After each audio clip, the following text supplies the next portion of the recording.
Hello, John here. Just want to make sure that you watch this entire video.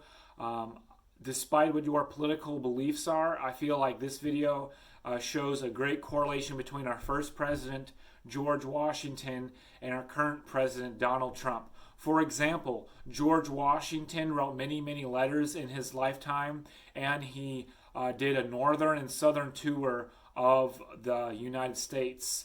He wanted to be among the people and get his message out to the people, writing letters and being amongst the citizens. Donald Trump uses Twitter and he does a lot of rallies. Now, I'm not saying that George Washington's personality and Donald Trump's personality are exactly the same.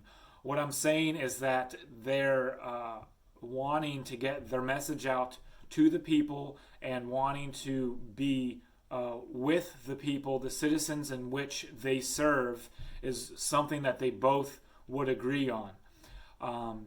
Obviously, their diction, their syntax, their vernacular, the things that they say and how they say and all those things are very different, but I just want to make that correlation. That's what I mean. If you wanted to watch this whole video, you'll learn a little bit of a lot of things. Hopefully you like this video and stay tuned. Hello, my name is John and welcome to the Through the Eyes of George YouTube channel. Have you ever wondered what George Washington would think about our current president, Donald Trump? Here are a few correlating facts between George Washington and our current president, Donald Trump. For one, both of these presidents did not like fake news. And fake news did not start with the candidacy or the presidency of Donald Trump. That simply isn't true. You could conclude that fake news started with Alexander Hamilton and Thomas Jefferson. Both of these men had newspapers run by other people, the National Gazette and the Gazette of the United States, publishing defamatory stories about each other. Their disdain for each other caused so much consternation within George Washington's administration that Thomas Jefferson wanted to leave. George Washington asked Jefferson to stay, and he stayed until the end of the term.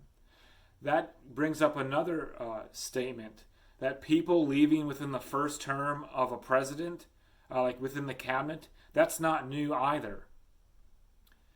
Many people have left during Donald Trump's administration, during his first term in office, and his first term isn't done either. Another thing is that George Washington had an immigration policy. He did not have open borders. Donald Trump has an immigration policy. He wants to enforce the law. He does not believe in open borders. That's not new. Another thing to think about is a family protecting themselves. The Second Amendment.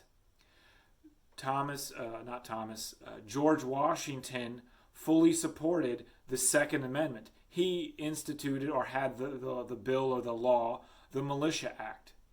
Now, people can debate that for themselves. This video is not for that. But there's also the 9th and the 10th Amendment that support more strongly a person and state's right to give the right for a citizen to have firearms. Donald Trump fully supports the NRA and the Second Amendment. So it's not new for a president to support the Second Amendment or states' rights.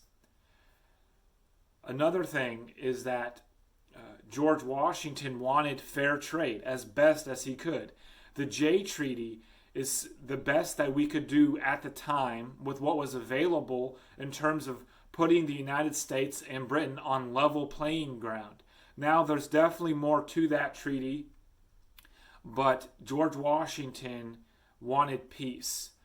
Today, Donald Trump wants fair trade, with the United States and other countries. He has pulled out of things that don't necessarily give us a fair balance in the trade deal, like the Trans-Pacific Partnership, the Iran nuclear deal, renegotiating NAFTA, and other things. Another thing is that George Washington and Donald Trump both were entrepreneurs or are entrepreneurs. Now, another thing to look at is it's not if a president comes into office and they have lots of money behind them, that's not new. George Washington did. He had lots of money. And Donald Trump has lots of money, in their private life, before becoming president. Also, these two guys like to entertain. They love to entertain guests. So it's not new if a president wants to entertain guests, okay? Both presidents were isolationists in terms of pulling out things that we don't have any business being a part of. The United States or Donald Trump's administration pulled out of the Paris Climate Accord, renegotiating things within NATO, within the United Nations. George Washington, in his farewell address, warned against foreign relations with many countries in terms of being an isolationist mindset. Let me look at my handy dandy notebook here. Oh, last thing is George Washington wanted judges on the Supreme Court that he could trust. George Washington appointed John Jay, who wrote a few of the Federalist Papers that supported and advocated for the Constitution. Donald Trump has nominated, and these people have become Supreme Court justices, Neil Gorsuch and Brett Kavanaugh. These two men interpret the Constitution as it was written to the best of their ability, just like John Jay. Now, this video, all of the sources and things that I have talked about will be in the description below. Thank you for watching this video, and I'll talk to you soon.